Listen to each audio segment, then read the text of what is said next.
Amour divin, grâce infinie,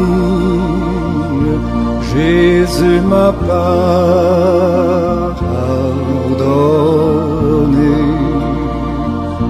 Et gloire, amour, bonheur et vie, Jésus m'a tout donné. Jésus m'a tout donné.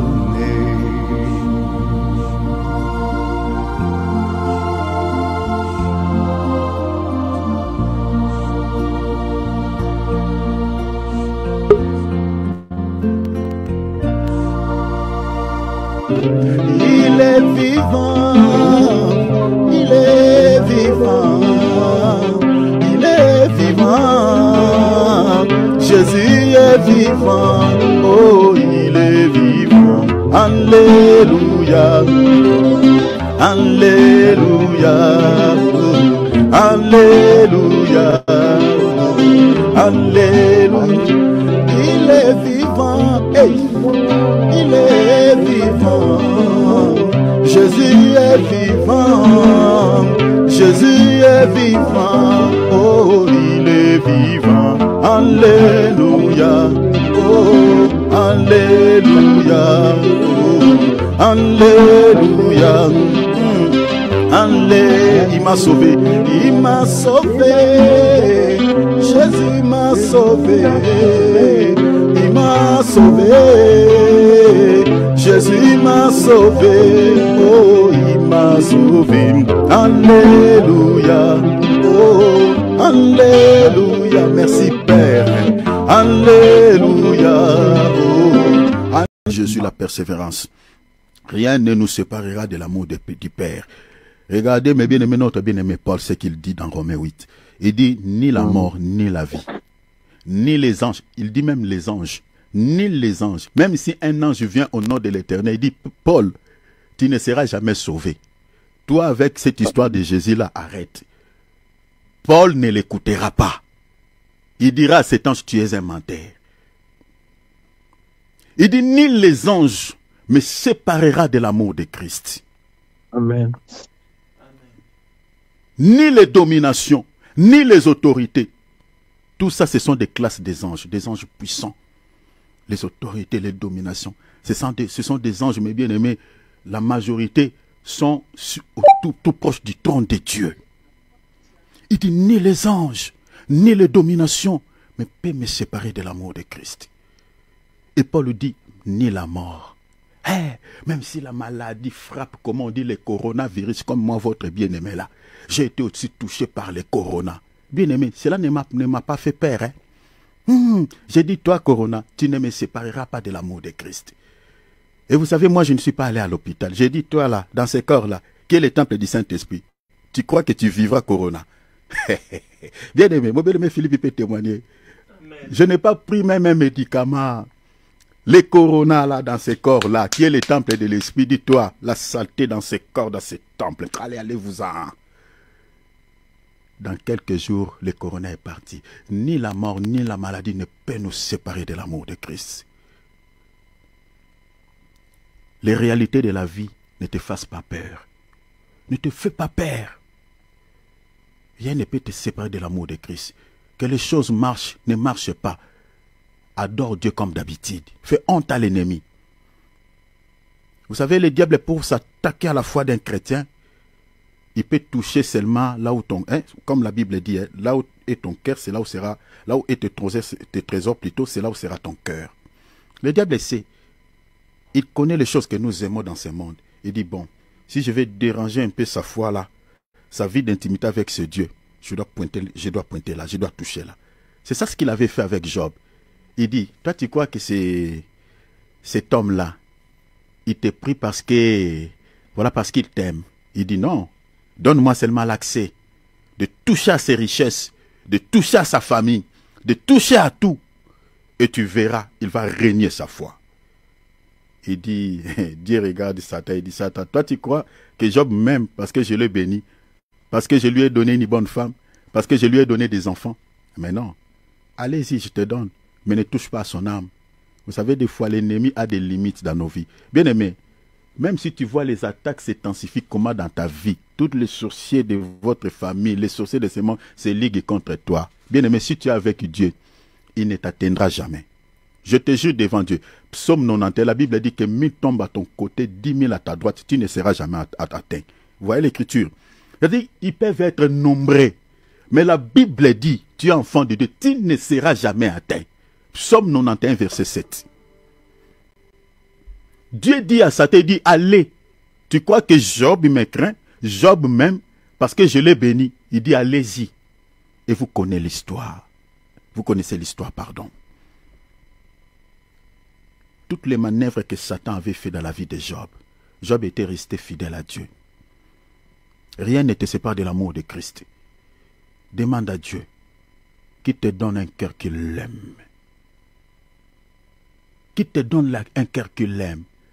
Parce que nous ne sommes pas épargnés des épreuves de la vie chrétienne. Mais bien aimés, c'est le passage obligé de tous les chrétiens. Beaucoup de chrétiens, mais bien aimés, ne sont pas enseignés à ces choses. Ils pensent que la vie chrétienne, c'est une vie de bon chic, bon genre. Que personne ne vous trompe. La case du départ de tous les chrétiens, c'est là, les épreuves. Vous avez quitté l'Égypte, l'image du monde, mais il y a un désert avant d'arriver au pays des Canaan. Il ne faut jamais oublier ça. Et chacun a ses épreuves. Il y a plusieurs couleurs des épreuves. Il y en a plusieurs. Ils ne sont pas épargnés. Et si tu veux être qualifié au ciel, en tant que candidat du ciel, tu dois passer par là. Je suis dans Actes chapitre 14, je crois. Chapitre 14, verset 22. Ou 22, 14. L'apôtre Paul dit, c'est pas beaucoup de tribulations qui nous fait entrer dans le royaume des cieux. Qu'il nous faut entrer dans le royaume des cieux. C'est pas beaucoup de tribulations qu'il nous faut. On utilise le verbe falloir. On dit qu'il nous faut. Attendez, je vais vous lire. Bien aimé, rien ne peut nous séparer de l'amour de Christ. Tout ce qui peut arriver dans nos vies là, les épreuves, tout ça, tout. Bien aimé, restez fidèle à Jésus. Et si tu es chrétien, un vrai chrétien, tu dois passer par là. Si Dieu ne te prouve pas, en tout cas, c'est que le ciel n'est pas pour toi. N'est pas pour toi. Je peux vous fournir plusieurs écritures. Lisez même 1 Pierre, chapitre 1er, verset 1 à 6. Chapitre plutôt 6 à 7. Chapitre 1er, 1 Pierre, chapitre 1er, verset 6 à 7. Ça parle de la même chose. Mais lisons d'abord ce que Paul dit ici. Il est en train de fortifier les enfants de Dieu. Les chrétiens comme moi et toi. La vie chrétienne, ce n'est pas une vie de bon chic, bon genre. Regarde, je suis dans Actes chapitre. Je vais lire chapitre 14. Je crois 14, verset 22. Actes chapitre 14. Voilà, exactement, verset 22. Merci beaucoup, Seigneur. Il dit fortifiant l'esprit des disciples. Vous voyez, hein? Il était en train de fortifier. C'était une exhortation. Parce que c'est dans l'exhortation qu'on encourage, on fortifie la foi des chrétiens. La Bible dit fortifiant l'esprit des disciples. Voilà, la Bible dit l'exhortant. Est-ce que vous voyez, hein? Donc il est tenté de les exhorter à persévérer dans la foi. Une foi qui ne raconte pas les épreuves, ce n'est pas une foi. Une foi qui ne raconte pas les montagnes, ce n'est pas une foi. Jésus a dit aux disciples, si vous avez la foi comme un grain de sénévé, vous raconterez quoi? Les montagnes. Et les montagnes dont le Seigneur parlait, c'était des démons. Parce que le Seigneur venait chasser un démon dans la vie d'un enfant. Cet enfant qui était épileptique. Quand Jésus a expulsé ces démons dans le corps de cet enfant, les disciples l'ont posé la question, Seigneur, pourquoi n'avons-nous pas chassé ces démons? Le Seigneur leur dit quoi? Si vous avez la foi comme un grain de sénévé, si vous avez la foi, si, c'est une condition, hein, si réellement tu as la foi, il dit, tu diras à cette montagne. Donc si tu n'as pas la foi, tu ne verras jamais la montagne. Les païens n'ont pas la foi, ne peuvent jamais raconter les montagnes. Mais si tu es chrétien et que tu as la foi en Jésus, tu raconteras les montagnes. Et les montagnes, ce sont des démons. Et pour monter, vous savez, quand on monte une montagne, on transpire. Hein? Ce n'est pas facile. Dans la vie chrétienne, nous avons des montagnes, nous avons des vallées. Quand je traverse dans la vallée de l'ombre de la mort, dans les vallées là-bas, c'est la paix. Vallée de l'ombre de la mort. Et je continue. L'exhortant. La Bible a dit quoi? À persévérer dans la foi, disant que c'est par beaucoup de tribulations qu'il nous faut, verbe falloir, obligatoire, entrer dans le royaume des cieux. Passage obligé. Qu'il nous faut entrer dans le royaume des cieux. Certaines choses qui bénissent les autres, mais pour toi, ça devient comme une malédiction. Eh, Seigneur, mais lui là, il a fait la même chose que moi.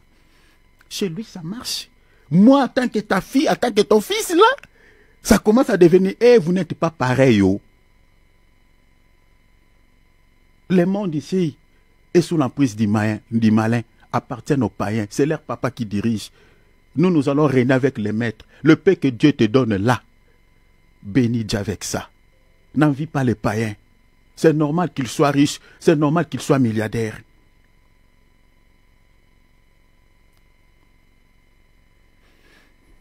Si les choses marchent, bénis Dieu. Même quand ça ne marche pas, bénis Dieu. Tu es enfant de Dieu, tu resteras enfant de Dieu. Nous sommes différents des païens. Les païens ne racontent pas les épreuves. Mais nous, les enfants de Dieu, les épreuves sont pour nous. La Bible dit, rien ne peut nous séparer de l'amour de Christ. Je ne sais pas les épreuves que tu es en train de traverser actuellement. Mais garde la foi. Paul dit, même si la mort, tu viens, madame la mort, tu viens frapper à la porte de mon cœur là, tu ne me feras pas peur. Tu n'enlèveras pas l'amour qui est dans mon cœur là envers le Seigneur. Aimez Dieu, même jusqu'à la mort, même jusqu'au prix de votre vie, comme les apôtres. Ils n'ont pas eu peur de la mort. Ils ont aimé Dieu, même jusqu'à la mort. Ne sois pas comme ces chrétiens-là. Même quand une moustique le pique, il dit, Seigneur, dernièrement ici j'ai fini le kir de la malaria. Là encore, je vois des moustiques m'ont piqué et je commence à sentir un peu de fièvre. Papa, pourquoi tu es en train de m'abandonner? Maman. Parce que tu as senti un peu de maux de tête, il dit, Dieu t'a abandonné. Maintenant, ceux qui sont cloués sur les lits des hôpitaux là-bas, qui sont dans des soins intensifs, ils diront quoi? Parce que tu avais essayé une démarche là, il y a eu un peu de complications, tu dis, Seigneur, tu m'as abandonné, tu ne m'aimes pas. Oh, il ne faut pas dire que ça. Les souffles là que Dieu te donne, c'est l'expression déjà de son amour envers toi. Parce que si Dieu ne t'aimait pas, tu allais être peut-être compté parmi les morts. Les enfants que Dieu t'a donnés, c'est l'expression de son amour. Il y a des femmes qui sont stériles. Il y a des hommes qui sont stériles. Ils pleurent matin, midi, soir. C'est l'expression de l'amour de Dieu. Tu veux que Dieu fasse quoi pour que tu saches que Dieu t'aime? Il te donne la nourriture tous les jours. Mais si vous regardez les informations, dans un coin du monde, il y a d'autres personnes qui n'ont pas quelque chose à mettre sous la dent. Tu veux que Dieu fasse quoi pour que tu saches que Dieu t'aime? Je t'invite ici d'être fidèle à Dieu, que tu aimes Dieu. Dis au Seigneur, Seigneur, je t'aimerai tous les jours de ma vie. Parce que tu es mon père, tu es le fruit de son entraille. Ton papa, ton vrai papa, ce n'est pas le papa là dans la chair, mais ton vrai papa, c'est Jésus. Tu es issu de lui. Alors bénis Dieu. Dis au Seigneur qu'il te fortifie, qu'il fortifie tes genoux. Matin, midi, soir, que tu puisses avoir un temps de se converser avec lui, de parler avec lui. Bien, mais si tu aimes quelqu'un, tu auras le temps. Tu lui donneras le temps. Tu auras le temps de parler avec lui. Les gens que nous aimons quant à la chair, nous consacrons des temps de parler avec eux. On prend le téléphone, on compose un numéro. Est-ce que ça va là-bas? J'ai beaucoup pensé à vous. Mais si nous aimons quand même Dieu, pourquoi on ne peut pas le matin quand tu te réveilles, avant de toucher toutes les choses? Commencez d'abord avec lui. Tu es ce que tu es, c'est grâce à lui. On ne néglige jamais les cèpes. Jésus dit, tout sarment qui est déconnecté de moi séchera. Vous dépendez de moi, je suis la source, je suis la base, je suis le cep. Alors demande à Dieu que tu restes accroché, que tu restes attaché. Si tu as de bestes vies de prière, demande à Dieu qu'il te fortifie, qu'il te donne un zèle un zèle pour prier, qui te donne le désir pour prier, de chercher sa face, de gêner. Que cette année se diffère de l'année passée, de l'année 2024 où tu avais beaucoup de négligence, où tu t'es laissé trop dans la chair. Mais cette année soit spirituelle, s'il te plaît. Dans la chair, tu ne verras jamais Dieu. Mais si tu es spirituel, tu verras Dieu au couloir de ta vie. Demandons l'aide de Dieu. Prions, alléluia. Seigneur. Papa. L'objectif de Satan est décrit dans la Bible, dans l'évangile de Jean chapitre 10, verset 10. Mais l'apôtre Paul nous rappelle toujours cette écriture, parce qu'il y a beaucoup de chrétiens qui vivent comme si dans ce monde le diable n'existait pas. Ils se laissent entraîner dans des distractions, ils se laissent fouguer dans certaines faiblesses, ne sachant pas que le monde auquel nous vivons est sous l'emprise du malin. Les esprits impurs, le monde des ténèbres, travaillent nuit et jour, travaillent arrache-pied. Regarde dans le livre d'Apocalypse chapitre 12. Si vous lisez, mes bien-aimés, à partir du verset 9, vous descendez. La Bible dit, lorsque le diable a été précipité vers la terre, le texte dit, il y avait une voix qui se fit entendre dans le ciel. Malheur aux habitants de la terre, car le diable est descendu animé d'une grande colère vers vous, sachant qu'il a peu de temps. Le diable sait qu'il a peu de temps. Il est descendu vers les habitants de la terre, animé, la Bible dit, d'une grande colère. Et comment est-ce que le diable manifeste sa colère? C'est lorsqu'il est en train d'accomplir ce qui est dit dans Jean chapitre 10, verset 10. Il sait qu'il a peu de temps, mais les chrétiens n'ont pas la notion de temps. Ils ne savent pas le temps sur lequel nous sommes en train de traverser dans ce monde. Regarde ce que la Bible dit, 2 Corinthiens chapitre 2, verset 11. Afin de ne pas laisser à Satan, afin de ne pas laisser celui qui est en train de parler de Satan ici, un apôtre majeur, Paul, afin de ne pas laisser à Satan quoi? L'avantage. L'avantage sur qui? Sur nous. Moi et toi là, nous. De ne pas laisser l'avantage à Satan sur qui? Sur nous. N'est pas sur les païens, sur nous. Car nous n'ignorons pas. Nous n'ignorons pas. J'ai beaucoup aimé ces mots, l'ignorance. Nous n'ignorons pas quoi? Ses desseins, quoi? Ses projets, quoi? Ses objectifs. Mais il y a des chrétiens qui accordent l'avantage à Satan sur eux. À quel moment tu sauras que tu es en train d'accorder l'avantage à Satan sur ta vie? C'est lorsque tu ne pries pas. C'est lorsque tu ne médites pas la parole. C'est lorsque tu ne gênes pas.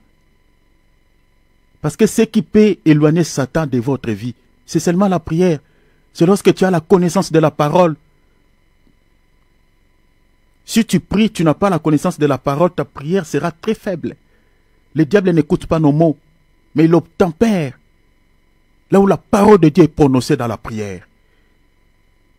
Le Seigneur a dit en son nom, nous chasserons les diables.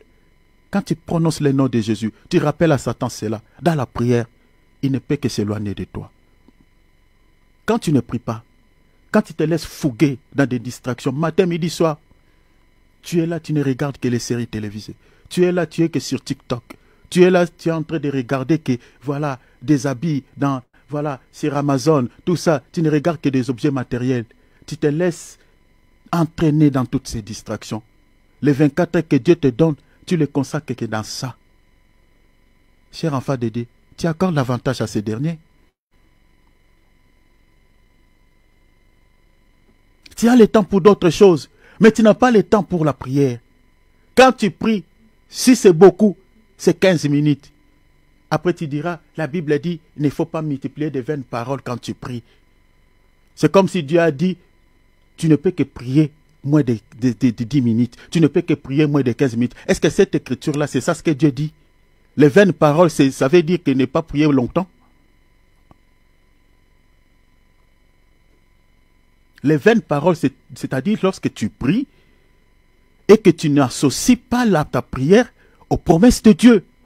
C'est comme un païen qui prie, c'est-à-dire dans sa prière, il multiplie des vaines paroles parce qu'il n'a pas la connaissance de la parole de Dieu. Mais toi, en tant qu'enfant de Dieu, tu connais 2, 3, 4 versets. Tu ne multiplies pas des vaines paroles, tu rappelles à Dieu ses promesses.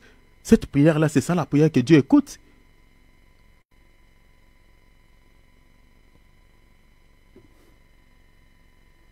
N'accorde jamais l'avantage à Satan. Le diable travaille arrache-pied. La Bible a dit, il sait qu'il n'a pas de temps. Et les esprits ne se lassent pas.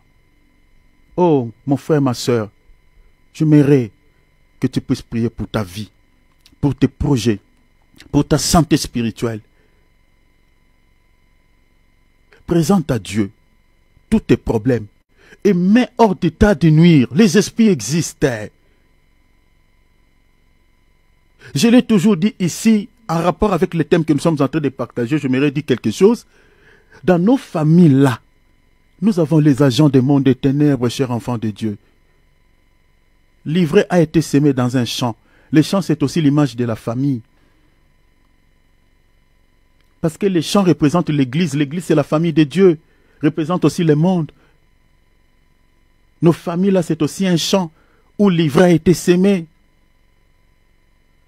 Les ivraie, ce sont des gens qui ont la nature maléfique, celle de Satan. Dans ce monde, c'est souvent des sorciers, des occultistes.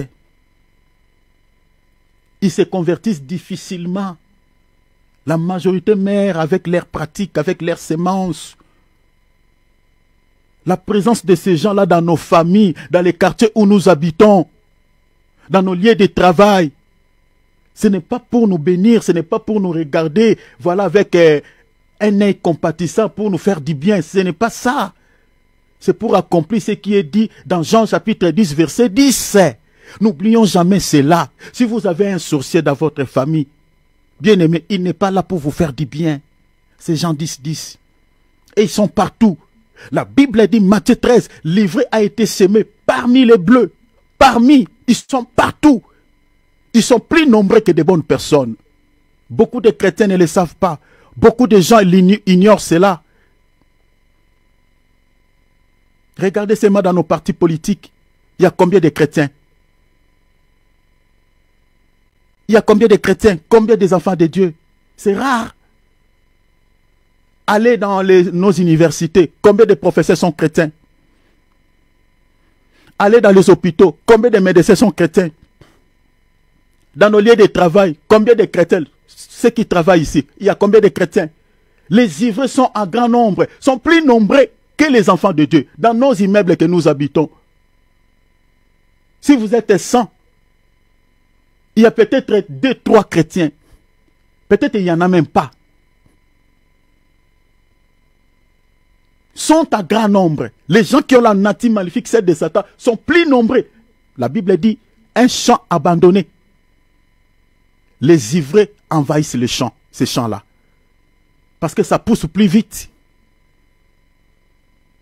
Ça se répand plus vite. Et l'objectif de l'ivraie, selon la réalité agricole, c'est de pouvoir envahir les champs, envahir le blé. Or, les champs, c'est le monde. Le diable a semé l'ivraie pour envahir les enfants de Dieu. Parce que le monde est comparable à un champ abandonné. Dieu ne dirige pas ce monde. Dieu récupérera l'autorité de ce monde au 7e son de la trompette. Je vous renvoie dans Apocalypse chapitre 8. Lisez le verset 15. Au moment où nous sommes en train de parler, c'est le diable qui règne dans ce monde, qui dirige. Sans la prière, cher enfant de Dieu, tu ne peux exister. Sans le Seigneur, sans l'aide du Saint-Esprit, tu ne peux pas.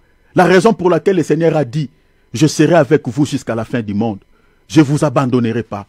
Je ne vous abandonnerai pas. Je resterai avec vous. Je vous enverrai mon esprit.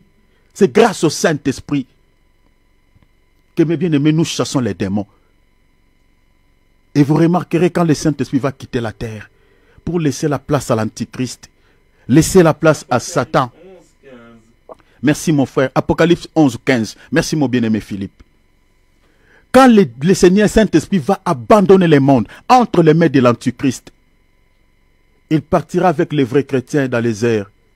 Bien-aimés, ça sera la reine totale de l'Antichrist, la reine totale de Satan. Les chrétiens qui rateront l'enlèvement sont considérés comme des vierges folles. Ces chrétiens-là seront persécutés. Ils prieront Dieu. Dieu n'agira pas. La raison pour laquelle ils seront martyrisés.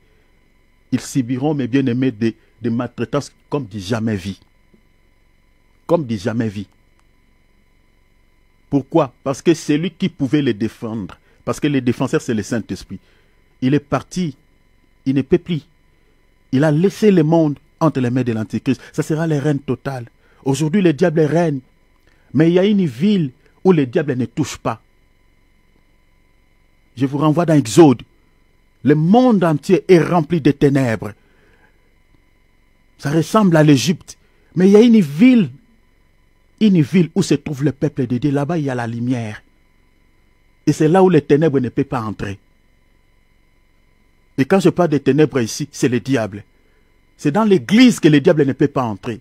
Parce que l'église, je parle, ce n'est pas l'église locale. Je parle du corps mystique de Jésus-Christ. C'est-à-dire tous les chrétiens à travers le monde représentent une seule entité, l'église. Et sans la prière, tu veux vaincre. Sans le jeûne, tu veux dominer les diables, tu veux dominer les sorciers. Bien-aimé, c'est impossible. Sois un homme et une femme de prière. Élève ta voix. Fais des prières préventives. Tu ne sais pas ce que l'ennemi prépare à la fin de ce mois, au mois de février, au mois de mars. Il faut faire des prières préventives. Prie pour ta famille. Prie pour ta vie. Prie pour tes projets. Nous échouons parce que nous sommes faibles spirituellement. Élève la voix.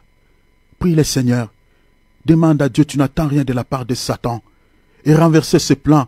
Renverser des cérémonies sataniques. Prions au nom de Jésus-Christ, élevons nos voix. Alléluia. Père, Père, Père. Alléluia. Je n'attends rien de ce dernier. Je n'attends rien de la part de ce dernier. Je n'attends rien de la part de ce dernier. Alléluia. Donnons-lui gloire. Alléluia. Alléluia. Alléluia. Que le nom du Seigneur Jésus-Christ soit richement béni, soit richement élevé. Alléluia. Vraiment, Dieu soit béni, béni, béni, béni. Rapidement, je vais chanter une courte chanson à l'honneur du Seigneur Jésus-Christ. Ainsi, l'homme de Dieu, pendant qu'il est en train de préparer, il va prendre la parole. Gloire à Dieu. Alléluia.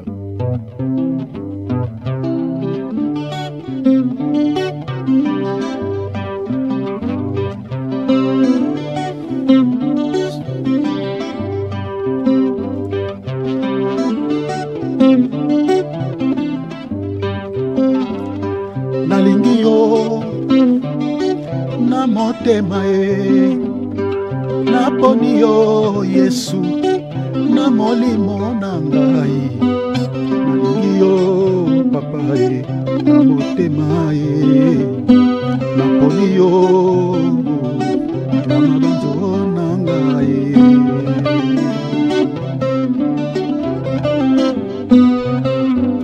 nalingi yo Yesu na motema e naponi yo masiao na mabanzo nanga nalingi yo papa na motema e naponi yo na mabanzo nanga e namoni te eloko ekoki kokabolanga na Yesu. Namoni te eloko ekoki kokabolanga na Yesu. Namoni te o, namoni te, namoni te o, namoni te, namoni te eloko ekoki kokabolanga na Yesu. Namoni te eloko ekoki kokabolanga na Yesu. Namoni te bandeko e. Namoni te o, namoni te o, namoni te.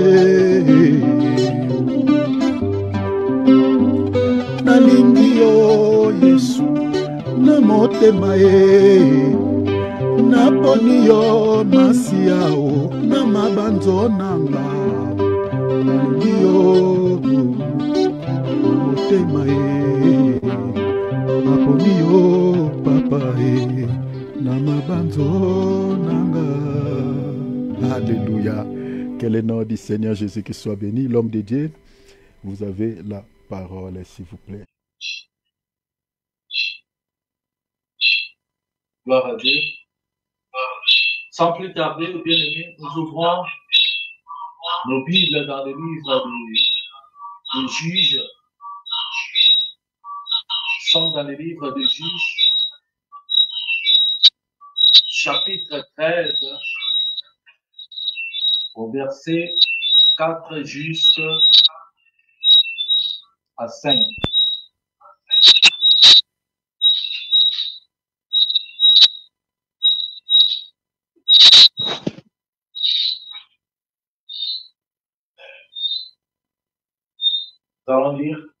Nous allons lire la parole de Dieu.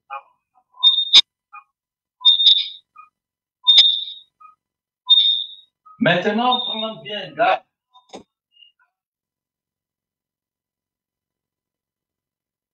Ne bois ni vin, ni liqueur forte, et ne mange rien d'impur, car tu vas devenir enceinte et tu enfanteras un fils. Le rasoir ne passera point sur sa tête, parce que cet enfant sera consacré à Dieu de le ventre de sa mère. Et ce sera lui qui commencera à délivrer Israël de la main des Philistins. Amen. Pour une bonne compréhension, je vais commencer au chapitre toujours 13, au verset 1er. Je vais commencer au verset 1er pour une bonne compréhension. Les enfants d'Israël firent encore ce qui déplaît à l'Éternel. Et l'Éternel livra entre les mains des Philistins pendant 40 ans. Il y avait un homme de Souraya, de la famille des Danites, et qui s'appelait Manoach. Sa femme était stérile et n'enfantait pas. Un ange de l'Éternel apparut à la femme et lui dit, voici, tu es stérile et tu n'as point d'enfant. Tu deviendras enceinte et tu enfanteras un fils. Amen. Gloire à Dieu, nous allons encore, toujours dans Juge. Nous allons lire Juge au chapitre 14 et le verset 3. Qu'est-ce qui est écrit?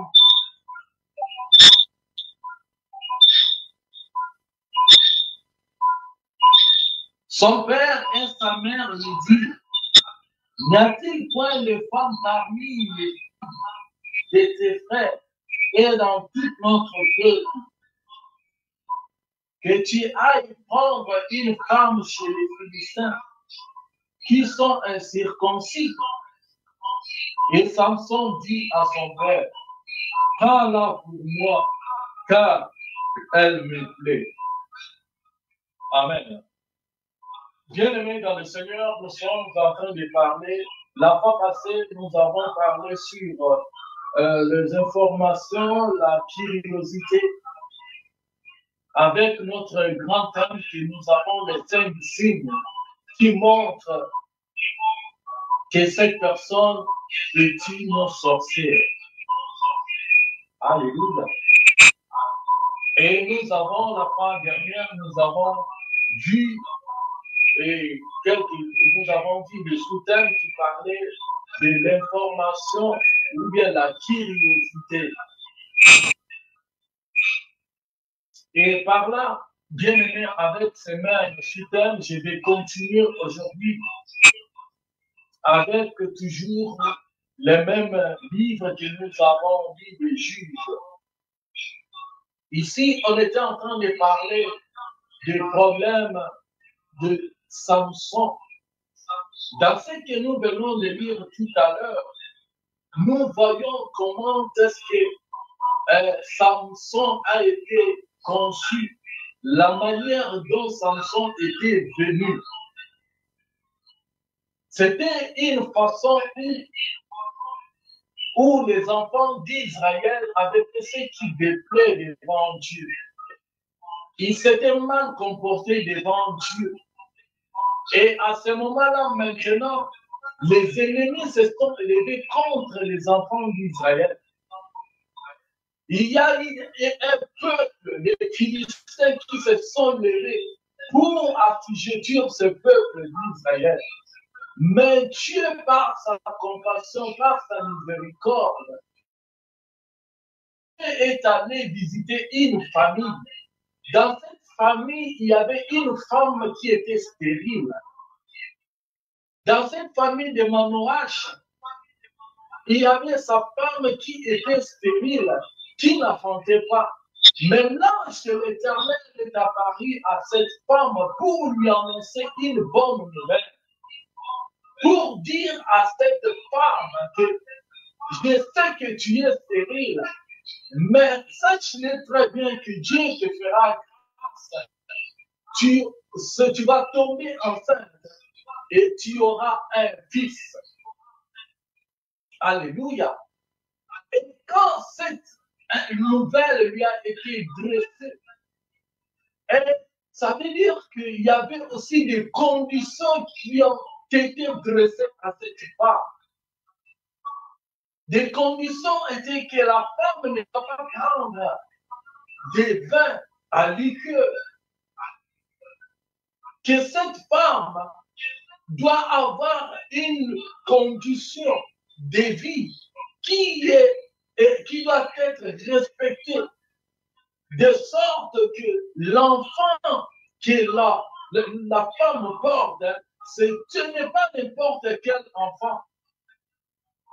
C'était un enfant qui était consacré à l'Éternel. C'était un enfant qui avait la promesse de Dieu. C'est pour cela que cette femme ne doit pas manger n'importe quoi, ne doit pas faire n'importe quoi, parce que cet enfant devait être bien protégé. Il y avait certaines conditions. Et on l'avait donné aussi certaines conditions, même quand cet enfant sera né. On lui avait dit que cet enfant est consacré à l'Éternel depuis le ventre de sa mère. Que cet enfant, quand il viendra au monde, on ne doit pas couper ses cheveux. Que cet enfant ne doit pas boire de liqueur. Que cet enfant, il aura une autre vie à mener, différent d'autres enfants. Voilà un peu de conditions qui a été données à sa maman. Et Samson est né. C'était des mêmes conditions. C'était des mêmes comportements que Samson devait apprendre pour sécuriser, pour garder ce que Dieu avait déposé en lui. Bien-aimé dans le Seigneur, c'était un vœu de Nazaria, qui veut dire que ce vœu, ça veut dire que quelqu'un est consacré totalement à Dieu. Qu'une personne qui ne doit pas prendre de liqueur, de vin, que ses cheveux ne doivent pas être coupés, que cette personne doit avoir une conduite différente d'autres personnes.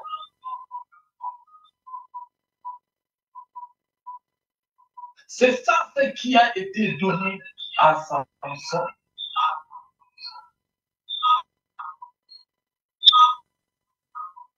Et regardez bien avec l'histoire, avec ce que nous avons lu, nous voyons qu'il y a eu un moment où Samson voulait maintenant aller épouser Et Samson, la Bible nous dit que quand nous regardons un peu en arrière, nous allons voir que ce n'était pas seulement Delilah qui était la première femme de Samson. Samson avait déjà dit d'autres femmes. Et la plupart des femmes que Samson prenait, c'était toujours les Philistines. C'était toujours les ennemis du peuple de Dieu.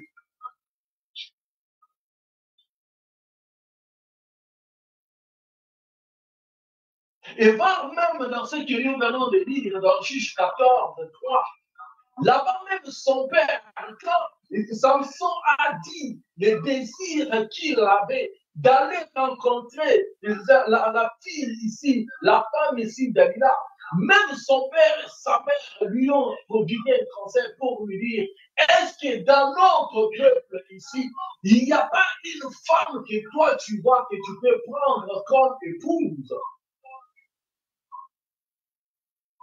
Dans notre réunion, dans notre peuple, dans notre famille ici, en Israël, il n'y a pas de fille que tu peux prendre comme épouse au lieu d'aller chez nos ennemis, chez les Philistins, pour prendre une femme. C'était un conseil, c'était quelque chose que le parent de Samson avait vu, quelque chose de suspect. En d'autres termes, nous comprenons que le parent de Samson n'était pas partant avec ce choix de leur fils, parce que c'était un piège. Selon eux, le peuple d'Israël et les Philistins, le courant ne passait pas. Il n'y avait pas une relation. Mais Samson n'avait pas regardé tout ça. Samson a oublié qu'il était un homme qui était consacré à Dieu. Qu'il était un homme qui avait des conditions de Dieu. Qu'il était un homme qui n'était pas censé de se comporter comme d'autres personnes, de faire comme d'autres personnes. Et la mission de Delilah était bien préparée. La mission de Delilah était quelqu'un qui était bien préparé, quelqu'un qui était envoyé. Derrière Delilah, il y avait tout un peuple qui attendait quelque chose pour mettre fin à la vie de Samson. Delilah avait une mission de savoir d'où venait la force de Samson. Quel est son secret? Parce que Samson était un voyant, était quelqu'un qui était la fierté des peuples de Dieu, des peuples d'Israël. Bien-aimés dans le Seigneur, même dans le monde où nous voyons des sorcelleries, dans le monde où nous voyons des occultistes, dans le monde où nous vivons aussi, où nous trouvons ces gens ici délivrés, sachez-le très bien que Dieu aussi a établi ses enfants pour intercaler, pour empêcher que ces gens ici ne poussent pas à agir en totalité, ne poussent pas à agir comme il se doit dans la vie des enfants de Dieu. Dieu suscite toujours quelqu'un qui peut se mettre à la brèche. Dieu, dans chaque famille aussi, même s'il y a des sorciers, même s'il y a des gens qui se lèvent pour nuire la vie des autres, mais sachez très bien que Dieu suscite même une personne, Dieu suscite même un enfant, Dieu suscite même un homme ou bien une femme qui va intercaler ses œuvres.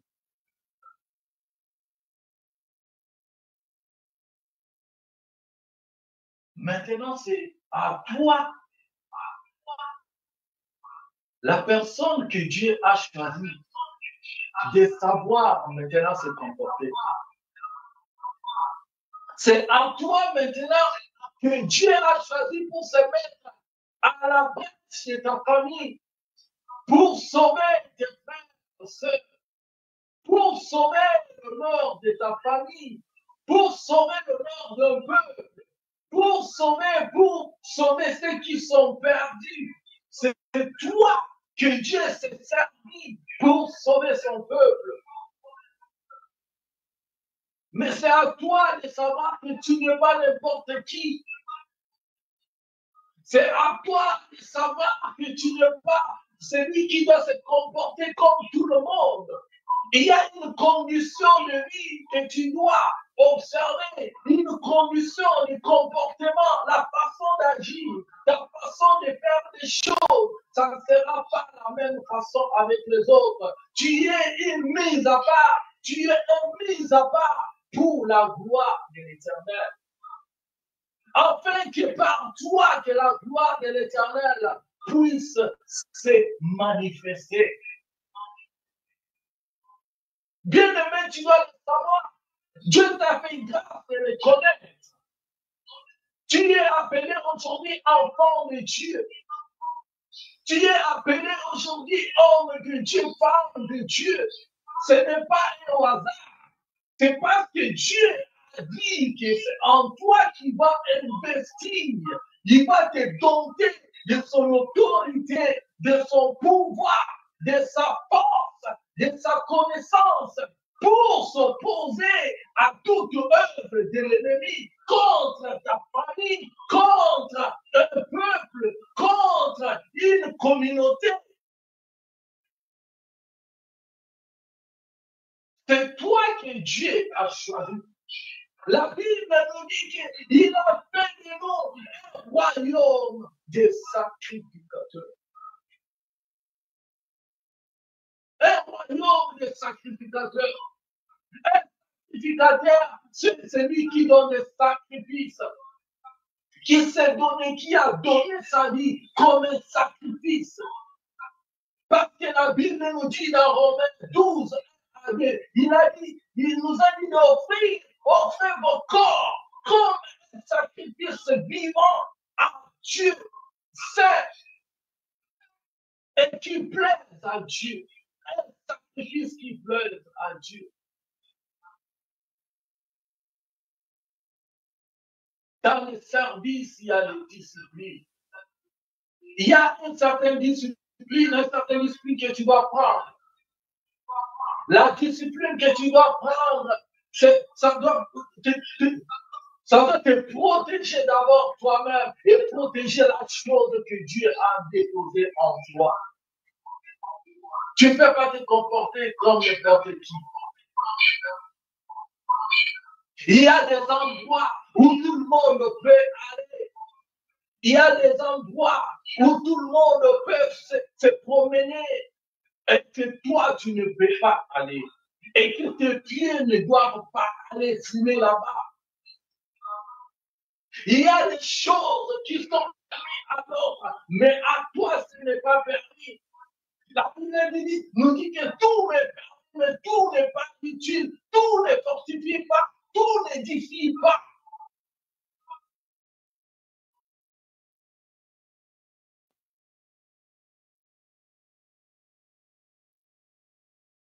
Regardez ce qui s'est passé avec Samson. Samson était consacré de le ventre de sa mère. Toi aussi, tu es consacré à Dieu. Dans ta famille, il y a des choses, tu connais très bien, tu maîtrises bien ta famille. Tu connais, tu sais comment est-ce que la sorcellerie a atteint même un niveau élevé. Tu es quelqu'un qui ne peut pas être distrait. Tu es une femme, tu es un homme qui ne doit pas être distrait. Tu n'es pas permis d'aller dans des boîtes de nuit, d'être distrait, de voir, de marcher, de faire la position, de marcher dans des mensonges, dans de mauvaises choses. Non, tu n'es pas permis de le faire parce que tu es un mis à part. Tu as été choisi pour Dieu.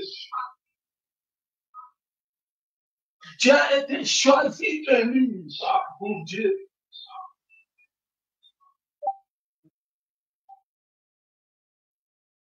Tu ne peux pas te comporter n'importe comment.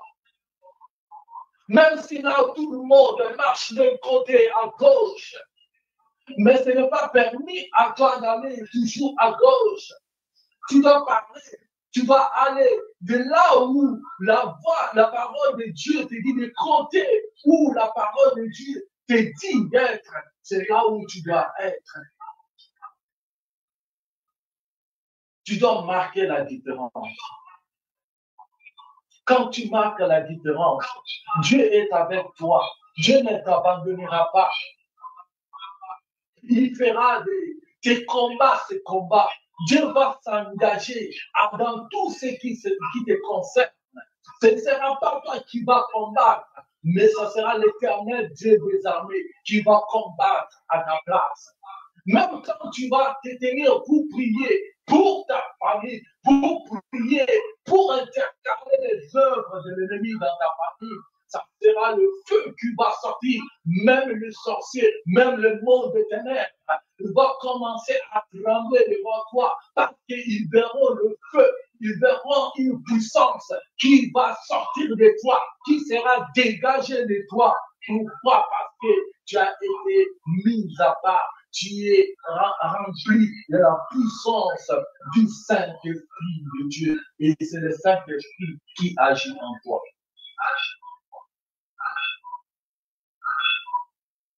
Samson a été élu pour sauver un peuple. Mais Dalila avait une mission. Elle est venue avec une mission.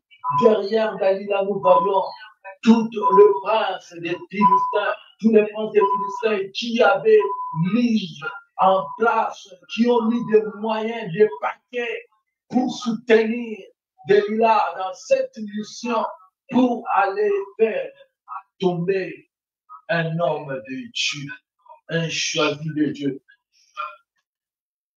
Samson était dans la distraction.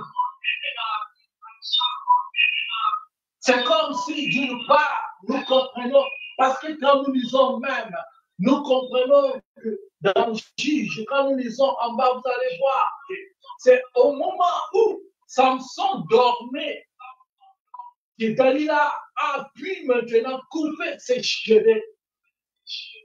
C'est au moment où il dormait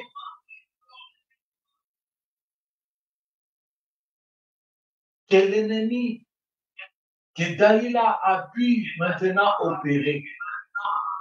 C'est au moment où Samson était endormi. Et dans ce que nous connaissons aussi de notre livre de base, bien, les livres de base de Matthieu chapitre 13, au verset 25, là dans la parabole des livrets et du blé, nous voyons que ce livret a été semé pendant la nuit. Dans les champs, l'ennemi est venu semer. Ce n'était pas pendant la journée, ce n'était pas le matin, ce n'était pas pendant où les gens se promenaient, mais l'ennemi avait attendu seulement la nuit pour venir semer. C'est ce qui s'est passé. L'ennemi vient semer la nuit. Quand tout le monde dort, quand tout le monde est au sommeil, en plein sommeil, c'est là où l'ennemi vient pour s'aimer. Le sommeil spirituel, bien aimé, ce n'est pas une bonne chose. Oui, le sommeil spirituel peut prendre tout le monde parce que ça n'est pas une personne. Mais la Bible nous dit que nous devons nous réveiller dans les 5 d'abord. Il dit, toi qui dors, relève-toi parmi les morts, et Christ t'éclairera. Veillez, priez, afin que vous ne tombez pas dans la tentation.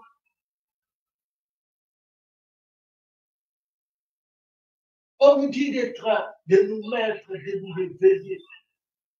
Parce que c'est pendant la nuit, quand il y a un petit sommeil qui peut venir, dans un moment d'assoupissement que tu veux un peu te relaxer, tu dis non, j'ai beaucoup prié, j'ai beaucoup gêné, j'ai vraiment fait beaucoup de moments de prière, d'intercession. À ce moment, je vais un peu me distraire, je vais un peu me reposer.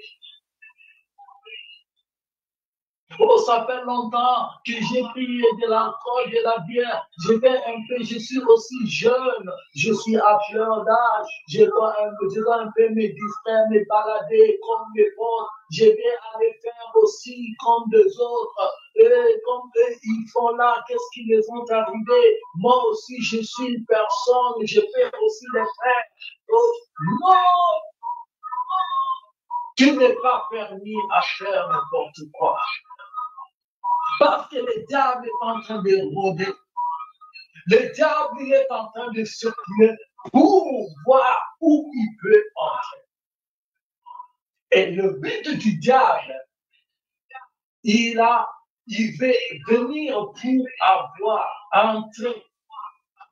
Il cherche l'endroit où il doit entrer pour opérer. Le diable cherche l'endroit. Il cherche une place. Il cherche un espace. Il y a quelque part qui doit entrer pour avoir maintenant l'accès d'être tout près de toi, pour avoir de près tout ce qui te concerne, qui concerne ta famille, qui concerne ton travail, qui concerne ton mariage, qui concerne ton bonheur, qui concerne tout ce qui est à toi. C'est ce que le diable cherche. Et il va passer par quelqu'un. Il va utiliser ces gens-là. Il va utiliser les gens que lui-même le diable utilise. C'est ces gens-là qui seront ses envoyés pour venir te faire du mal. Ça fait un moment de sommeil. Le sommeil spirituel. Au moment où tu avais l'habitude de prier, mais quand tu te mets devant les réseaux sociaux, c'est là où tu prends plus du temps. C'est là où tu commences à parler de futilité. C'est là où tu commences à parler de n'importe quoi. Et tu peux prendre plusieurs temps. Mais quand il faut prier pour toi, pour ta famille, quand il faut prier pour tes projets, c'est là où tu te sens fatigué, épuisé. C'est là où tu peux prendre 2 minutes seulement quand tu veux dormir et puis tu dors, c'est fini. C'est là où peut-être tu vas aller se balader, aller faire du n'importe quoi. C'est là où tu as tout le temps d'aller se défouler dans le monde.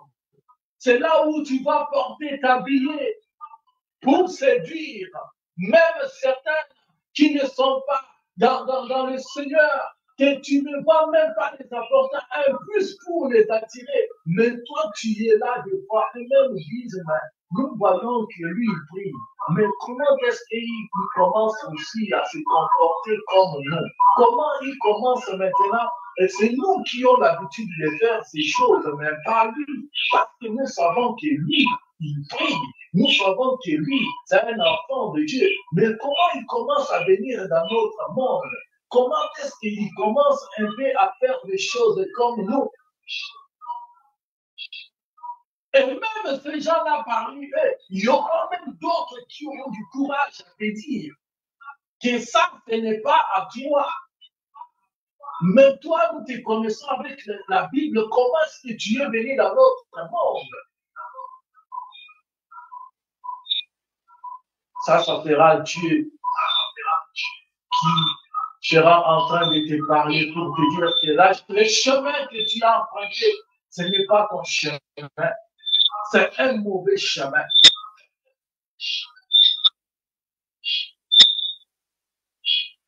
Et c'est pour cela que les diables, Satan aura, même les démons, les sorciers auront la mainmise sur ta vie.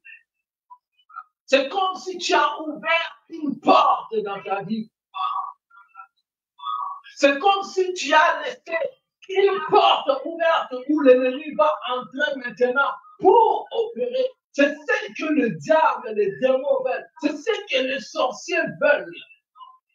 Là où il y a un pied dedans, un pied dans l'église, un pied dans le monde, un pied dans les choses de Dieu, un pied dans le monde, c'est là où maintenant le diable aura l'accès. C'est là où les sorciers auront l'accès d'entrer maintenant dans ta vie et de commencer maintenant à opérer. Bien-aimé dans le Seigneur, tu sais quand même tu pries, tu chasses les démons, quand même tu pries, tu mets mal à l'aise dans le monde des ténèbres, tu les disperses, tu les fais souffrir, tu sais combien ils sont en colère contre toi. Tu sais combien de stratégies et de moyens qu'ils sont en train de chercher pour nuire ta vie. Ils cherchent là où enquêter, ils n'en trouvent pas. Mais au moment où toi-même tu ouvres les portes, c'est là où maintenant tu vas voir, là où ces démons, là où les diables vont commencer maintenant à s'attacher, va commencer maintenant à entrer pour détruire. La Bible nous dit que le prince de ce monde vient, mais il n'y a rien de lui en moi. Si le prince de ce monde, le diable, est là, il vient, mais s'il ne trouve pas quelque chose de lui en moi, comment est-ce qu'il peut entrer? Comment est-ce qu'il peut pénétrer? Parce que je suis bien protégé, je garde ma vie, je contrôle, je sais que je ne suis pas n'importe qui, je ne dois pas me comporter n'importe qui, n'importe comment. Je sais que je suis dans un champ de bataille. Je ne peux pas être distrait. Ben, je dois contrôler, être là, être sur la garde. Veiller, comme Habakkuk a dit, de veiller jour et nuit. J'étais dans mon poste, être sur son poste, veiller. C'est ce que nous devons faire. Bien-aimés dans le Seigneur, les diables, Satan vient pour utiliser ses agents, pour utiliser les livrets, pour utiliser tout autour de nous de gens, pour chercher là où entrer, pour rentrer et opérer. Alors ne laissons pas là. Ne laissons pas là-dessus. Bien-aimés dans le Seigneur, qu'est-ce qui Éphésiens nous dit? Éphésiens 6 nous dit de nous revêtir de toutes les armes de Dieu. Car nous n'avons pas à lutter contre la chair. Notre combat n'est pas charnel. Mais notre combat, nous luttons contre les esprits méchants. Bien-aimés, alors, il nous dit de nous revêtir des armes spirituelles. Dans ce combat spirituel, il nous est demandé de nous revêtir des armes spirituelles. On nous parle des casques, on nous parle des boucliers, on nous parle de l'épée, on nous parle de tous ces armes-là. C'est pour que nous puissions les porter, afin que nous soyons plus protégés. Et on nous recommande là-bas, plus dans ce combat, nous devons être plus dans l'état défensif qu'offensif. Nous devons plus nous protéger. Regardez un peu l'histoire, parce que les choses de ce monde doivent nous apprendre. Nous devons apprendre par rapport à ce que nous voyons dans ce monde où nous vivons. Par exemple, la guerre de la Russie et de l'Ukraine.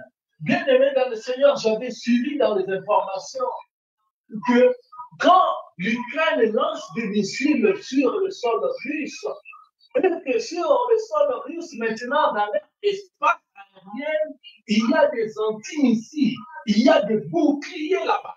Ces antimissiles ont pour rôle de protéger son peuple, de protéger leur territoire. De sorte que quand les missiles vont quitter l'Ukraine, que ça ne puisse pas pénétrer, entrer pour tomber dans le sol russe.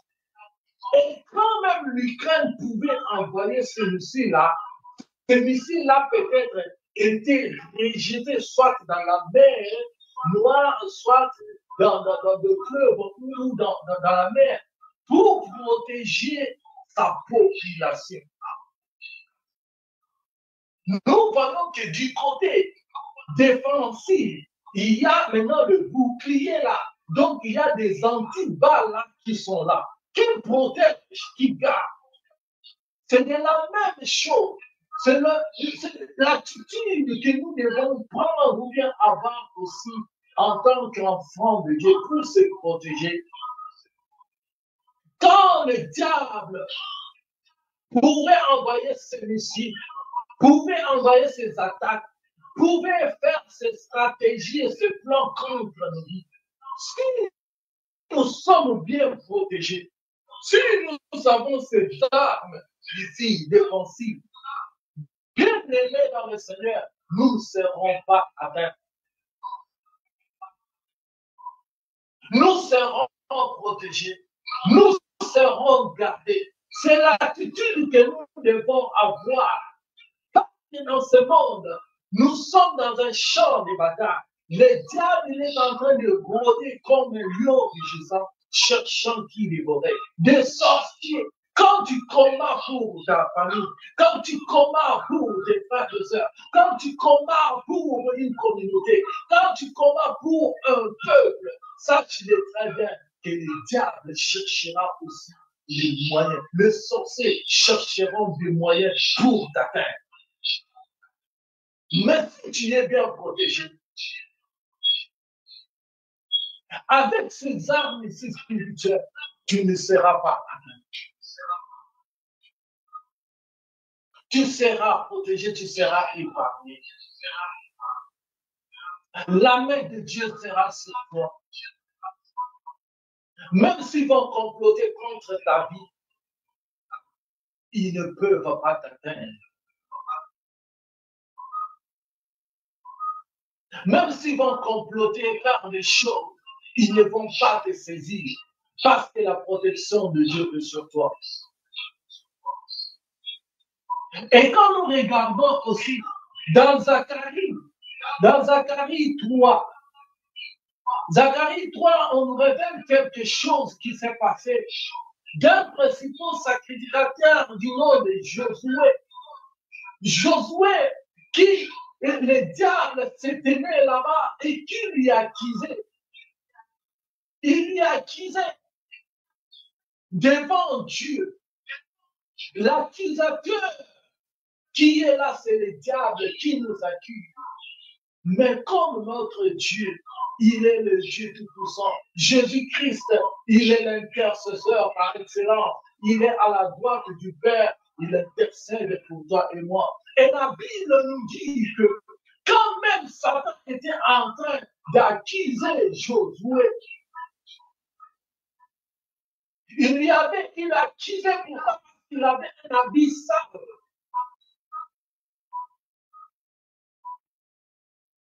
Mais Dieu a ordonné à son âme d'aller enlever des habits sales qui étaient sur Josué et de lui vêtir des habits propres. Malgré que le diable lui a quitté, mais Dieu a, lorsque Dieu est venu, il lui a donné des habits propres. Des habits propres que nous voyons dans Apocalypse 19, 8, qui sont des fins lin, des des amis, des formations, des bonnes œuvres, des saints. Même devant les accusations du diable, des sorciers, du monde des ténèbres, sachez bien que Dieu est là pour nous défendre à notre cause.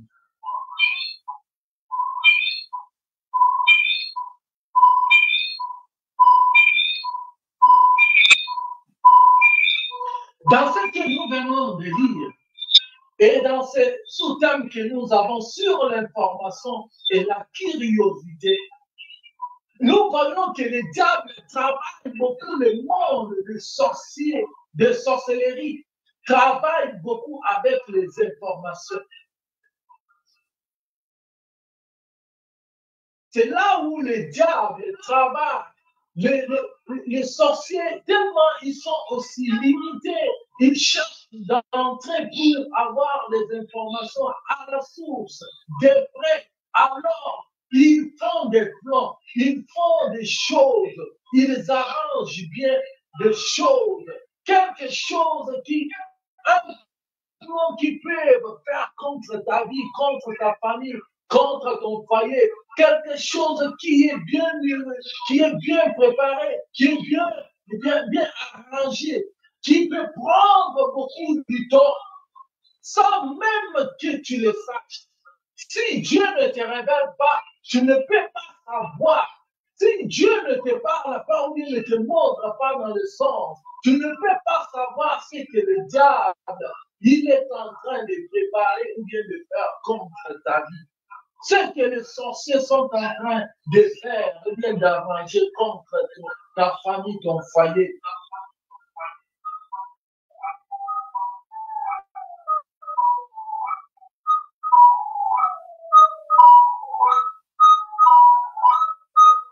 Et quand j'étais en train de prier par rapport à ça, Dieu me faisait voir que Dieu me parlait qu'il y a des gens qui sont peut-être, qui sont en Europe, qui sont aux États-Unis, en Amérique, partout ici, en Occident, ceux qui veulent faire du bien à leur famille, ceux qui veulent sortir leur famille de souffrances, des conditions un peu difficiles qu'ils vivent, qui veulent un peu donner un bon sens, une autre vie à leur famille, en invitant peut-être leurs neveux, en invitant leurs cousins, leurs cousines.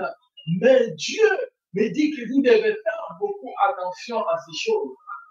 À ce que vous voulez vous lancer, vous devez prier, demander la directive de Dieu. Sinon, vous risquerez de tomber dans le piège du diable. Vous risquerez de tomber dans le plan du diable. Pourquoi? Parce que ça sera comme si des missionnaires, ça sera comme des gens qu'on a envoyés, des espions tout auprès de vous. Mais vous, avec un bon cœur, voulant peut-être faire du bien à certaines personnes dans votre famille, les invitant en venant vivre avec vous, ça sera une façon peut-être qu'ils seront tout près de vous pour travailler. Ils seront tout près de vous pour avoir des informations. Vous serez infiltrés. Vous devez prier avant de le faire. Vous devez prier avant de s'engager. Demandez la directive de Dieu. Demandez la protection de Dieu. Demandez si Dieu vous le permet de le faire. Mais ne le faites pas seulement comme ça. Parce que ça sera un plan du monde des ténèbres. Bien-aimés dans le Seigneur, beaucoup ont fait même cela, mais ils subissent des conséquences. Ils subissent des choses terribles. Le monde des sorciers, les sorciers veulent être plus près pour opérer avec des informations. À partir de ces informations, ils vont commencer à travailler. Ils vont commencer à opérer. Ils vont commencer à savoir tout ce qui se passe tout autour de nous. C'est pour cela la Bible nous dit que nous devons maintenant ne pas laisser vivre la sorcière. La sorcière, on dit ne pas laisser vivre la sorcière, c'est une personne qui est atteinte de cette semence, cette semence de la sorcellerie habite en elle.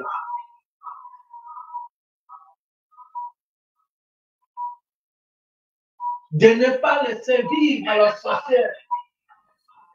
Sans la prière, avec la force physique, tu ne peux pas faire face à un sorcier. Tu ne peux pas faire face au plan magnétique et satanique parce que c'est le monde spirituel. Et la Bible nous dit que vous n'avez pas le combat que nous avons. Ce n'est pas la chair et le sang qui vont combattre, mais c'est les esprits. C'est un combat qui est spirituel. Que nous devons nous revêtir des armes spirituelles. Si tu n'as pas ces armes, comment est-ce que tu vas combattre? Si tu n'es pas un homme de prière, une femme de prière, comment est-ce que tu vas combattre?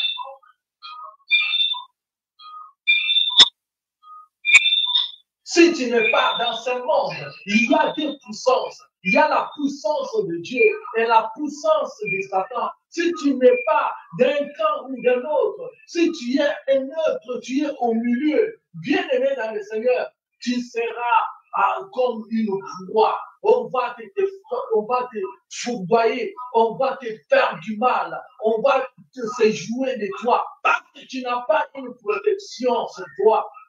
Mais pour mieux être protégé, il faut aller dans le camp de Dieu. C'est Dieu seul qui peut te protéger. Il n'y a que Dieu qui peut te protéger. Pour les gens de ce monde qui ne connaissent pas ces vérités, ou bien qui les connaissent, mais qui sont mal orientés, mais qui pensent peut-être qu'ils sont aveuglés, et qui pensent peut-être que non, quand je vais aller chez le diable, c'est celui qui va me protéger. Allez commencer à chercher des fétiches, allez commencer à chercher des gris-gris, de mettre des pousseurs, de mettre quelques habits, même dans la poitrine, de dormir, de faire certaines cérémonies avant de dormir, soit disant que non, c'est pour la protection de ma maison, c'est pour la protection de mes enfants, c'est pour la protection de mes affaires, c'est pour la protection de ce que... Non, ça c'est le plan du diable, ça c'est le mensonge du diable. C'est une façon où le diable te fait voir que c'est lui qui est capable de te protéger. Au contraire, ce n'est pas lui, c'est tout un plan. Il veut t'avoir. C'est comme si tu te livres à lui. Et à ce moment-là, il aura la même mise sur toi de te contrôler, de contrôler tout ce qui est en toi. Parce que le diable ne vient que pour dérouler, détruire et égorger. Mais si tu viens à Jésus-Christ,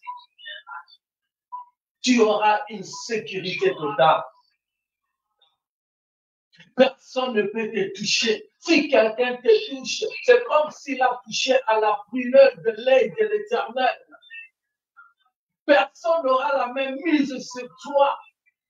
Personne, les diables, même les sorciers de ta famille, ils peuvent se jouer d'autres personnes, mais pas toi, parce que tu es mis à part, parce que tu es celui qui est dompté, qui est protégé. Et les anges de l'Éternel, quand tout autour de toi, personne ne peut t'atteindre. Même l'espace aérien de ta famille sera sous le contrôle des anges de cieux. Personne ne peut, aucun sorcier, même s'il traverse des océans, même s'il traverse des mers pour venir opérer là où tu es. Ils ne peuvent pas entrer, ils ne peuvent pas pénétrer dans ton espace aérien, même dans ta maison, même dans ta famille. S'ils osent, ils seront attirés vers les bas. Ça sera comme un champ magnétique qui va les attirer. Ils seront terrassés. Ils seront maintenant dévalés à l'œil nu. Ils vont dire non, nous pouvons oser avec l'autre, mais pas celui-là. Parce qu'il y a la puissance de Dieu qui sera avec toi. Il y aura un feu qui va commencer tout le temps à chauffer dans ta maison où le diable, où le sorcier, où le monde des ténèbres ne peuvent pas venir pour opérer. Ils auront peur. Même s'il y a quelqu'un pas heureux, qui vient un infiltré, un intrus, qui vient entrer et rester là-bas dans la maison pour faire quelque chose, il sera dépouillé. Lui-même, il va rester, il va dire que non, j'ai opéré chez les autres, mais l'endroit où je suis venu, je me suis trompé d'adresse. Je ne peux pas bouger. Là où je suis, je ne peux pas agir. Mais lui-même, il va dévoiler les secrets. Il viendra devant toi, un sorcier ou bien quelqu'un qui est envoyé, qui est en mission, qui vient, il te dit ouvertement, te dit tel que tu me vois là, tel que tu me vois là, j'étais en mission. On m'avait envoyé pour te faire ceci, cela. Mais quand je suis arrivé ici, je n'arrive pas. Laissez-moi partir, s'il te plaît. Voilà, il y avait telle mission, il y avait telle mission. Il va commencer à confuser, à parler des enfants.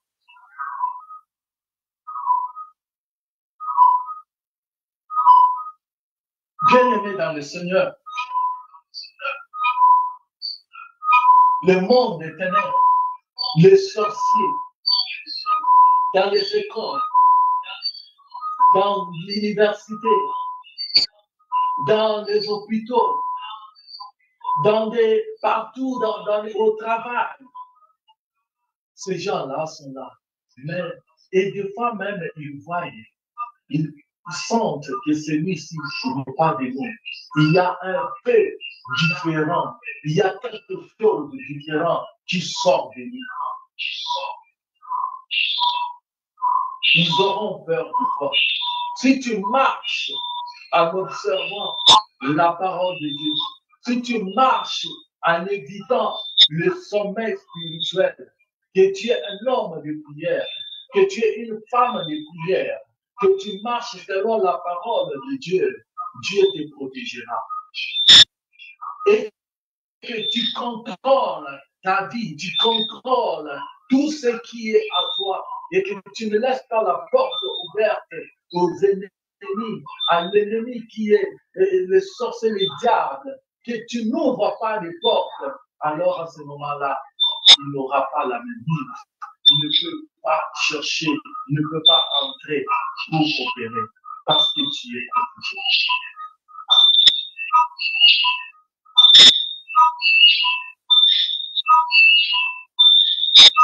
Ce qui a fait que Samson,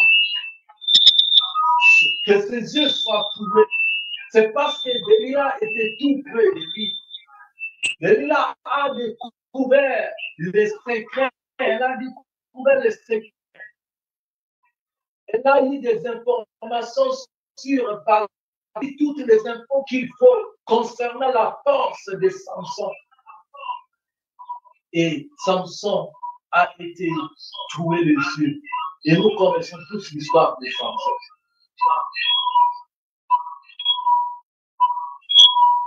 Même s'ils peuvent t'accuser, même s'ils peuvent être auprès de toi, chercher par où entrer.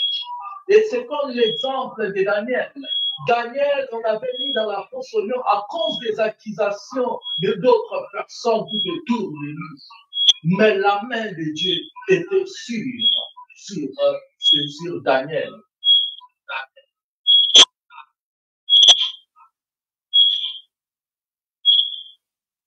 Je m'excuse, bien aimé, je vais aller vous revenir.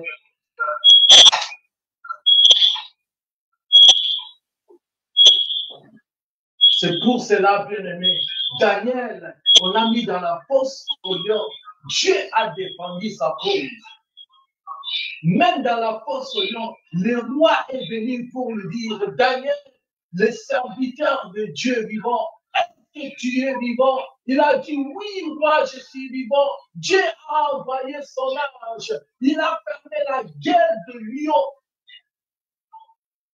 Même si tu es parmi les gens qui t'entourent, qui veulent faire du mal à ta vie, tant que Dieu, la protection de Dieu est sur toi, ils ne peuvent rien faire. Ils ne peuvent pas te toucher. Parce que la parole nous dit que ceux qui sont entre mes mains, personne ne peut les toucher. Ceux qui sont entre les mains de Dieu, personne ne peut les saisir.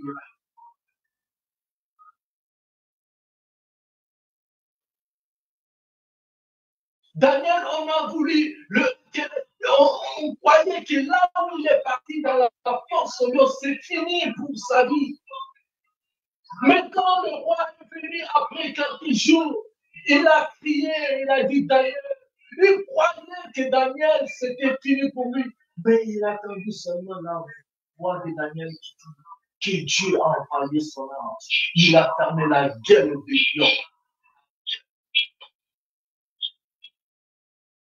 Et Daniel était sorti vivant de la force au lion. Nous devons savoir se comporter sur le plan, dans ce combat ici n'est pas charnel, c'est spirituel. Pour vaincre de ce combat, tu dois être un homme, une femme de prière. C'est alors que tu vas vaincre. Si tu n'es pas quelqu'un qui prie, les diables vont se jouer, les sorciers. Je me souviens d'un papa qui, ce papa-là, on priait avec lui à Kinshasa. Sa femme était sorcière. Mais chaque fois que ce papa-là dormait vers 4 heures comme ça, le papa-là sentait comme si à son dos là, c'est comme s'il y avait des... le dos lui faisait tellement mal vers ces heures-là, vers 3 heures, 4 heures, comme ça. Il dit que c'est comme s'il y a, c'est comme sur son dos-là, il y a des choses qui viennent se poser là. Des choses tellement lourdes qui se posaient là-bas, qui se posaient, c'est là le mouvement qu'il sentait. Et quand on priait, on a découvert que le papa était transformé, donc sa femme l'avait transformé en un aéroport. Donc son dos là, c'est là où les avions ça venaient atterrir et voler, survoler, donc venaient s'atterrir sur le dos du papa. Et les conditions qu'on avait données à ce papa, c'était qu'à ces heures-là, donc chaque nuit, lui, il doit aller dormir dans l'église. C'est mieux qu'il puisse dormir dans l'église et ne pas dormir dans sa propre maison. Pourquoi? Parce qu'il souffrait du dos terriblement. Même le matin, comme ça, pour s'élever, c'était tout un problème. Pourquoi? Parce que ces papas-là, donc, le diable, le démon des ténèbres, a commencé maintenant. Quand le monde des ténèbres commence à saisir, à toucher même à ta vie bien-aimée, il faut te lever dans la prière. Jusqu'à ce niveau-là, non, ne le permets pas. Il faut te lever. Parce que toi, tu n'es pas l'habitation du monde des ténèbres. La Bible nous dit que notre corps, dans 1 Corinthiens 3, notre corps est le temple du Saint-Esprit de Dieu. C'est Dieu qui habite et qui réside en nous. Comment se fait-il que d'autres petits démons, d'autres choses peuvent venir commencer à habiter en toi, à se jouer en toi, à se jouer avec toi, avec ton corps, qui est le temple de Dieu? Ça ne peut pas se faire.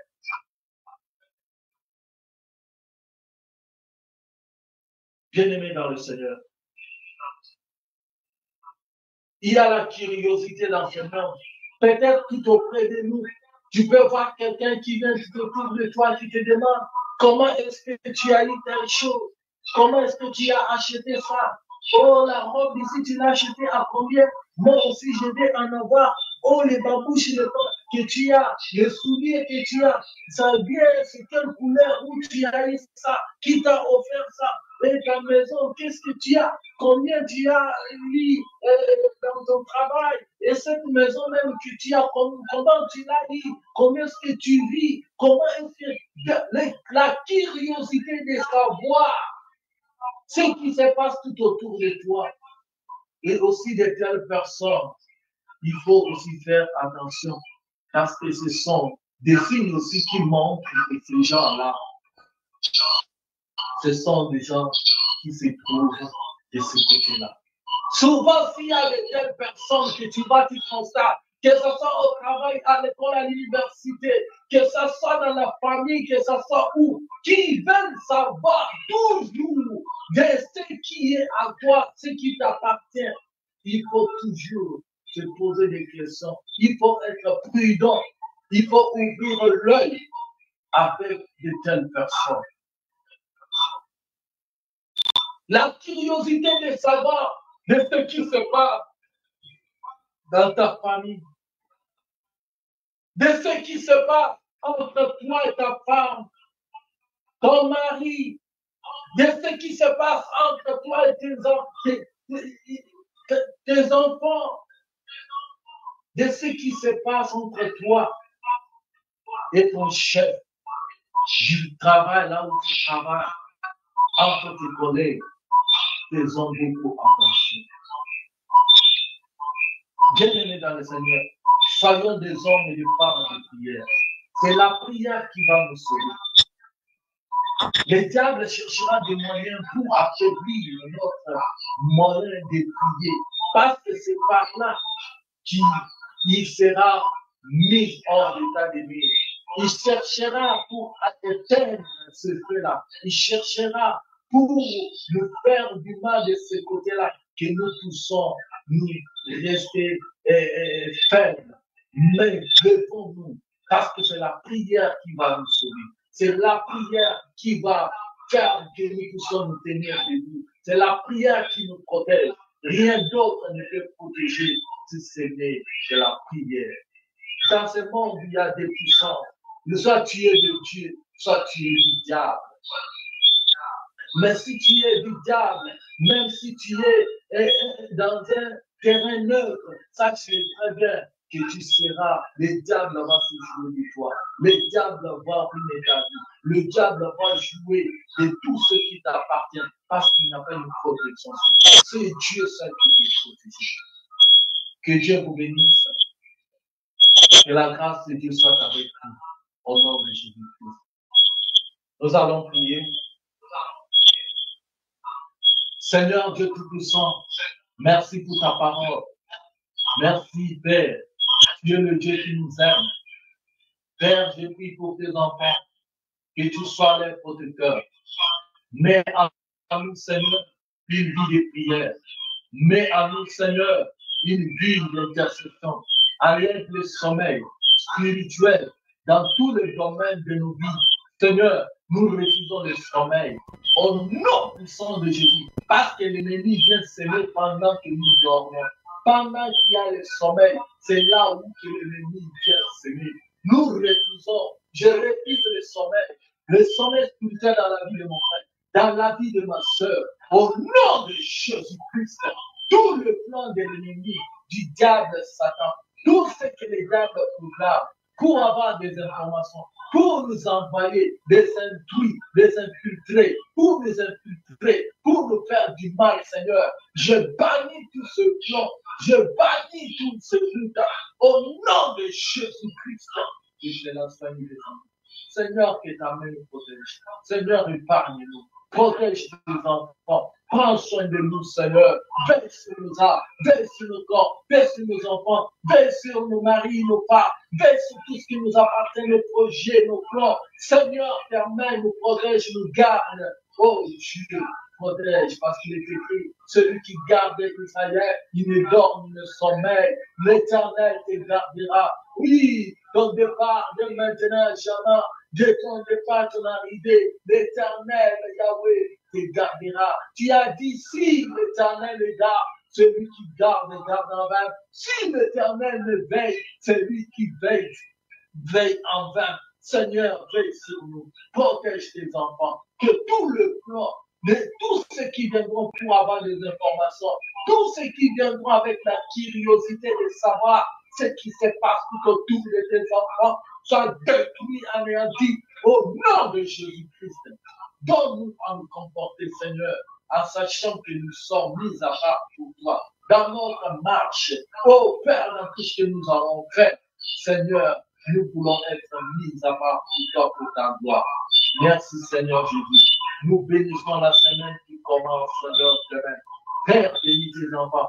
Nous bénissons les vies. Nous bénissons Martin. Nous bénissons les crédits. Nous bénissons jeudi, vendredi, samedi, dimanche.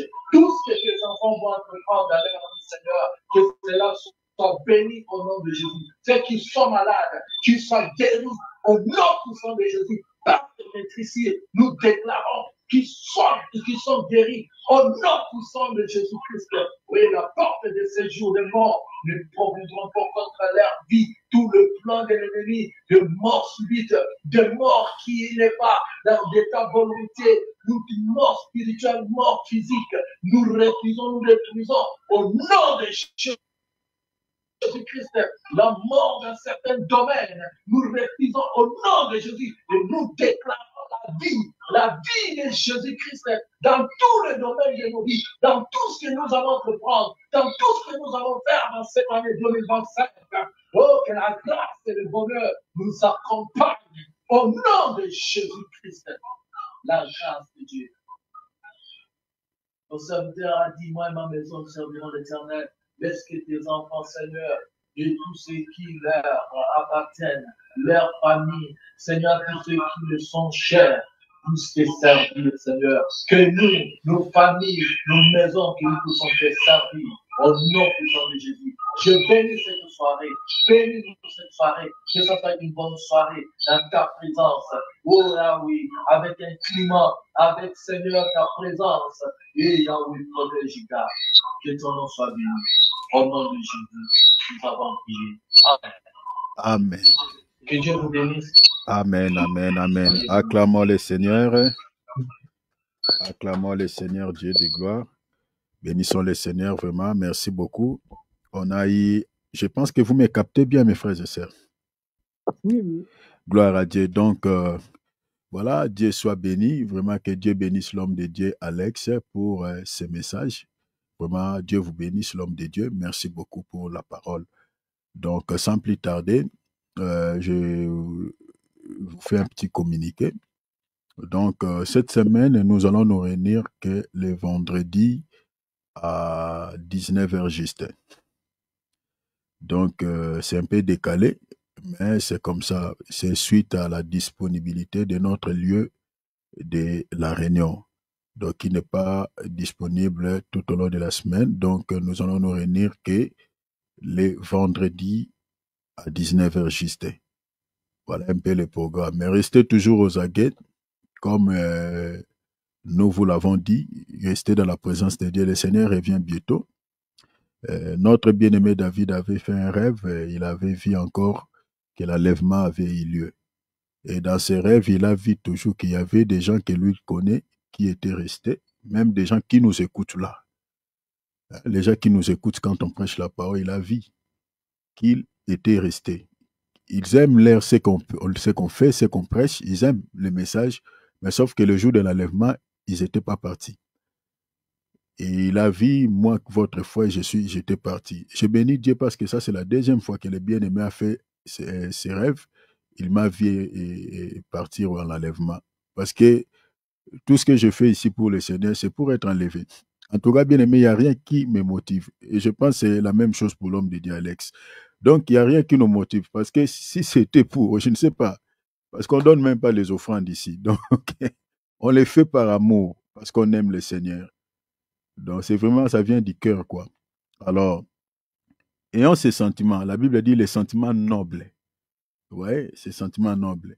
Parce qu'il y a des chrétiens qui écoutent la parole, qui écoutent l'évangile.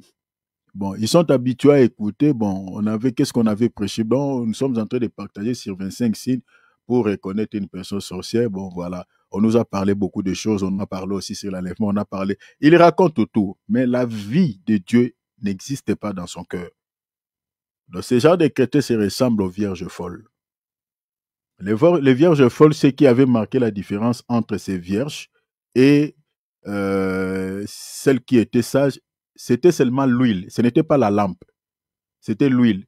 Parce que les 5 vierges folles avaient aussi des lampes. Donc la lampe, c'est la parole. Il y a des chrétiens qui récitent bien les versets bibliques. Mais les versets qu'ils récitent là, ils ne vivent pas ça. Si tu cherchais tous les versets qu'il est en train de citer là, dans sa vie, la vie de l'esprit n'a pas. La vie de l'esprit, c'est-à-dire la mise en pratique de la parole. Parce que Jésus dit, les paroles que vous écoutez sont esprit et vie. Donc la parole, c'est l'esprit. Quand tu mets la parole en pratique, c'est ça l'esprit. Donc c'est-à-dire que vous êtes en train de vivre comme le Saint-Esprit. Donc, la parole que nous sommes en train de vous prêcher, c'est ça ce qui peut vous sanctifier de tout péché.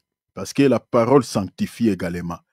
Alors, si vous ne mettez pas la parole de Dieu en pratique, vous serez surpris. Vous savez, le Seigneur revient. Je ne fais pas la prêche. Je suis en train d'ajouter un petit rien parce que nous allons faire toute la semaine parce qu'on va se réunir que les vendredis. Mais peut-être pendant ce temps, on ne sait pas, le Seigneur peut revenir. Donc, je nous prépare déjà parce que l'enlèvement peut avoir lieu à tout moment. À tout moment. Vous avez vu ce qui s'est passé aux États-Unis d'Amérique, à Los Angeles. Vous avez vu le fait là? Il y a beaucoup qui ont vu cette information, mais beaucoup. Est-ce que vous pensez que c'est pour rien? Il n'y a pas un message de Dieu là-dessus. Un message de Dieu qui est caché là. Non, il y a un message. Il y a un message. Donc, soyons prudents, chers enfants de Dieu, soyons vraiment prudents. Parce que le Seigneur revient. Il revient. Restons dans la présence de Dieu. Déjà, demain, je vous avais promis ici que je vous parlerai quand le président des États-Unis d'Amérique va commencer le travail. Je vous parlerai. L'homme de Dieu, si tu peux mettre le micro, je vois le micro est ouvert, s'il te plaît. Voilà, merci beaucoup.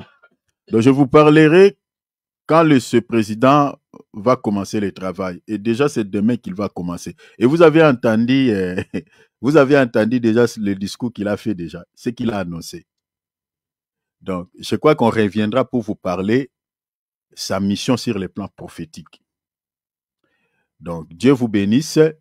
Donc, que cette semaine soit une semaine de prière. Restez aux aguets, restez dans la présence de Dieu. Le Seigneur peut revenir à tout moment. Voilà ce que je voulais nous faire comme une petite exhortation, de ne pas baisser la garde, mais d'être prudent. Donc, soyez vraiment richement bénis. Voilà, on s'arrête là. Donc, nous allons, l'homme de Dieu a déjà fait.